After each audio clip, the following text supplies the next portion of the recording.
amma sittuu dhugaa rabbiin hojjetu daatan amma wanci itti daatanaa hojjechuudhe birrii itti biseeni birrii annaa hojjechaa ture. Okay. Bareeda jirta wallaahi.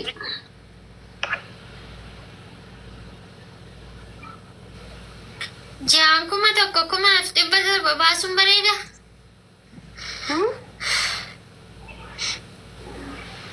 Jaan kumaaf 700 bareeda. 700 hoy akka Itoophiyaatti. Kumaaf 700. Borsaan sinoo daataa bitattu. Hangi ala gabboos daataan hin qaba malee wifi qaba. Lama argatak. Borsaan kee mul'ata mul'anne sham. Hin beeku gaa post godheen beeku manti jala maal akka uumame hin beeku. Omtuun uumamne amma sanatti amma arga tokkotti. Warri harkii jiru ni jira komanti jalaan gaa post godhee dhufuu malee nagarre. Anjuru.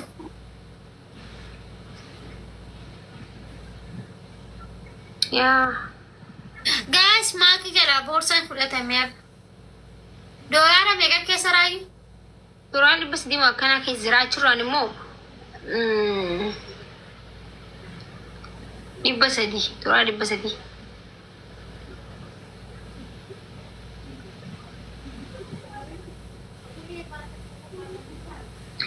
Ani si ilaaluu dee.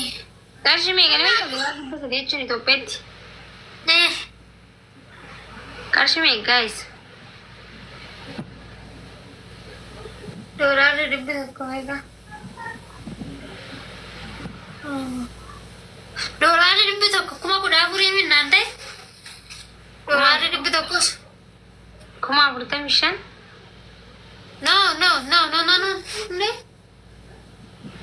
Doolaarri 50 meeqa? Akkasuma ta'ee duraa dhibba sadii bara.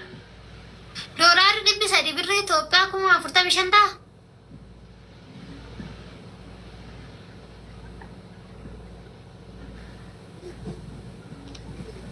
Innammaati birrii 45,000 gatteettee jare? Ana akkamiin ta'a? Wayichoo suuqichatti hin deebitu? Ta maallaqaatii miti ta boorsaan ajise malee boorsaan sanii ol qaaliidha. Achirraan gizee meeqa gizee afuriin deebi'e qaalichi bulaan isaa cufaadha. Maal godhe dooraa dhibba sadii harkatee waan baatii meeqa dalagu.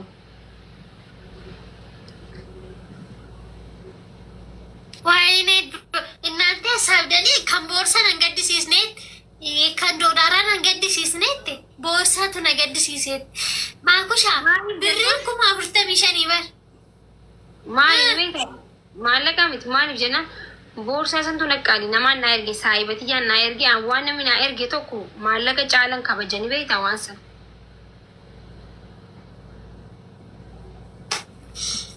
Waay maati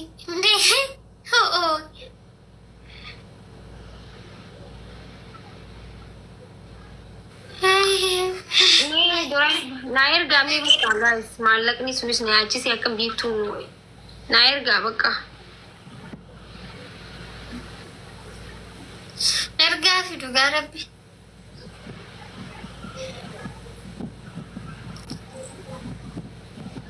Siifan ergaa.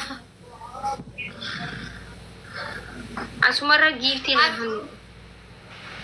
Abshiree. Bakka leenca tokkicha kennaafi ka.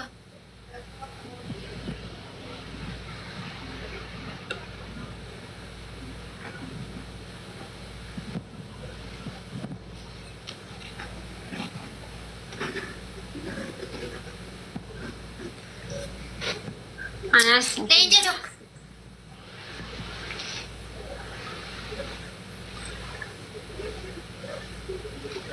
Boorsaa sun birrii meeqan ta'a?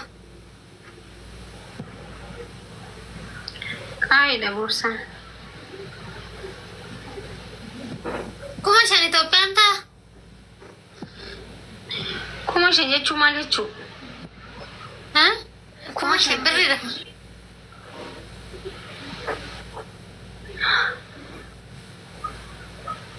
Gatii boorsaa yaayyoon hime hundi mana kanaa hin gaggabu waan ta'eef himuu barbaadulis.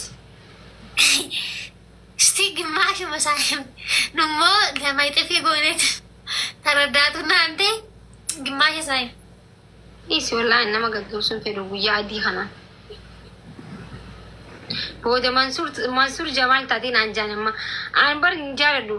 Mansuur Jamaal taatee maakiin jaanamma yoon boorsaa gatii ittiin. Innaati Mansuur yal ta'uu qabdaan baasawee. Inde? Yalle jaallesh inde Mansuur maali?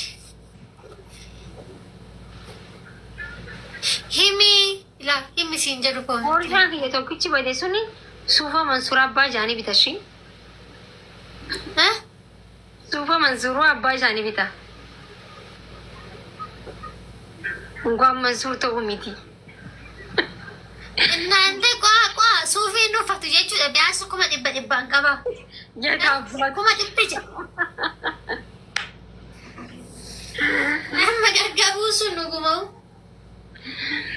Seeta abbaatu jaalara jira. Tana qabuuni. Guys, fedhee viidiyoon dalainee barisin immoo. Aanuun hin dogongore boorsaan sun boorsaa qabanii bika shirootti dhaqanii miti. Ani maaliif Dhugaadha. ani amala hiyyatti sadarkaa waan qabu naa Dhibba sagalii. xaaxaan qabuan shiroos ta'ee barbarrees ta'e bikkasumaan seenaan xaaxaa akkasii qabu malee mi'aan ta'u isaa. Suuqii guyyaa sadii cufate qaalichi guyyaa sadii dhaqee hin afurii moo sadii dhaqee. Innaa birri kuma. Naante 1,900 argatee maal gochuu suuqii banaa inni? Wayyoo. Maal taate Biftuu yee? 520.